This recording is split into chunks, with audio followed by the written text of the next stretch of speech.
The Trump administration may roll out what it calls substantial support for American farmers who have suffered losses due to trade policy. Now let's hear directly from the farm. Blake Hurst joins us. He is former president of the Missouri Farm Bureau and a farmer. Blake, welcome to the show. I want to start off kind of bigger picture, Blake, because I'm curious to hear how the American farm economy is doing right now, Blake. You know, broadly, how is it holding up? What is your sense?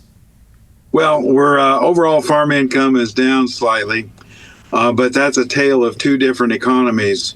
Livestock, particularly cattle, are doing very well. Crop farmers like our farm are operating at a loss. Why are you operating at a loss, Blake? Because our prices 3 years ago for the bushel of corn was $7. Today it's $4. Our costs have remained the same. Same percentage drop for soybeans, or probably a little worse. So we've seen a tremendous drop in our profitability. And Blake, my understanding is that in particular, it is the soybean farmers like yourself who are having a particularly challenging time. Is that accurate? Oh, absolutely. Over the past few years, China has purchased 25% of U.S. soybeans. This marketing year, which starts in the fall, October 1st, they have contracted for zero. So we basically, by a typical year, 10% of our crop would have been marketed to Chinese buyers. This year, we've sold zero. So that's obviously weighing on prices and makes a real concern about how we're going to even have room for this year's soybean crop. It's a good crop in much of the Midwest. We had a very favorable summer, but we're faced with low prices this fall. So put some math on this for me, Blake. You will sell your bean crop for about what a bushel, you think? Well, today, right around $10, and that's just barely break even on soybeans. Again, 2 or 3 years ago was $13 or $14 a bushel. So farming is cyclical, and this isn't our first rodeo with a drop in prices, but it has definitely been made worse by the trade war with China. Let me ask you, Blake, if President Trump can cut some type of deal with Xi and get the Chinese to buy U.S. soybeans, what would that mean for your farm and for the industry? Oh, it would be a tremendous boon to the industry if we got a deal. Of course, if we hadn't put our tariffs on in the first place, we wouldn't have needed a deal. We would have been operating in the normal market economy, but that's not the route we decided to take, and farmers are paying the price. Well, here's, Blake, maybe, the Trump administration, I'm guessing, might put it something like this. They might say, Blake, what we're trying to do it's big, it's historic. We're trying to reform the global trading system, and there's going to be some short-term pain, but longer term, the objective is to put American industry and American farmers on firmer, fairer ground with stronger trade deals. What do you say to that? Well, we put the first round of tariffs on China in 2018 during the first Trump administration. The Biden administration kept them in place. We've had 7 years to see how this experiment's going to work out, and so far it's a complete bust. There's no other way to put it.